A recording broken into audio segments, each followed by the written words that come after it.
accused him of stealing. He saved the voicemail she left for him.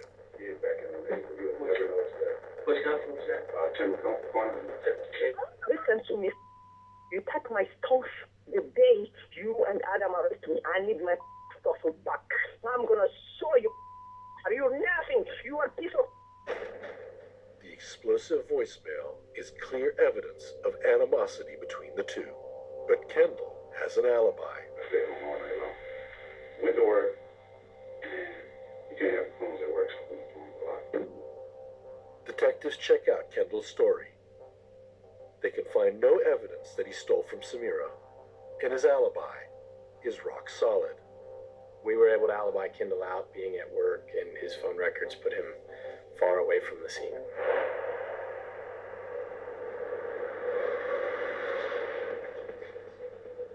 With another suspect ruled out of the investigation, police request the medical examiner's report on Simera's death. It reveals that Simera suffered blunt force trauma to the head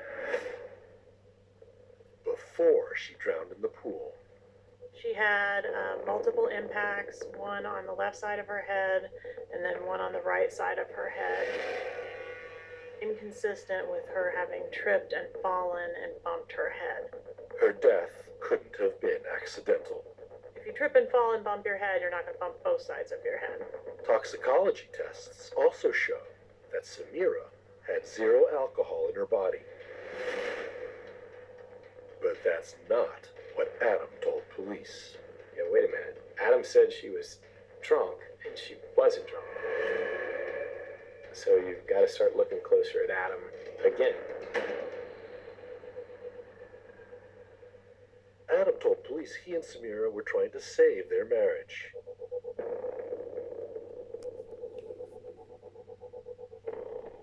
But texts and photos extracted from Adam's phone reveal something different. He was involved with at least 3 other women. We learned that Adam had a type. And when I say a type, it is almost eerie to line up photos of his girlfriends. An athletic build, rather tall African-American females. The case against Adam Fracsch is mounting by the minute.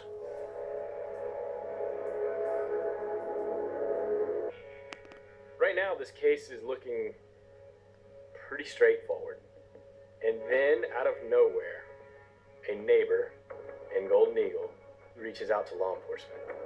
He claims to have seen someone outside the Fracsch residence on the morning of Simera's death.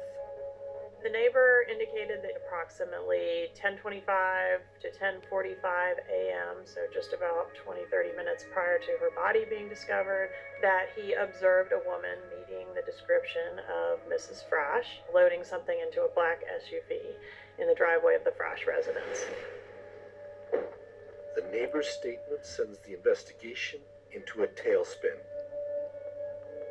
The description we had of this female in the driveway fit the victim to a T, but it fit one of the girlfriends he had in Miami, it fit one of the girlfriends he had in Fort Walton Beach, it fit every girl he was running around with at the time. And if the female was Simera, it means Adam couldn't have killed her. He was seen on CCTV leaving the neighborhood several hours earlier. It was literally like the circle of, I don't even want to, it was a vicious cycle is what it was. Detectives hope Adam's girlfriends can help them clear things up. So you met him down here at the club in September of 2001.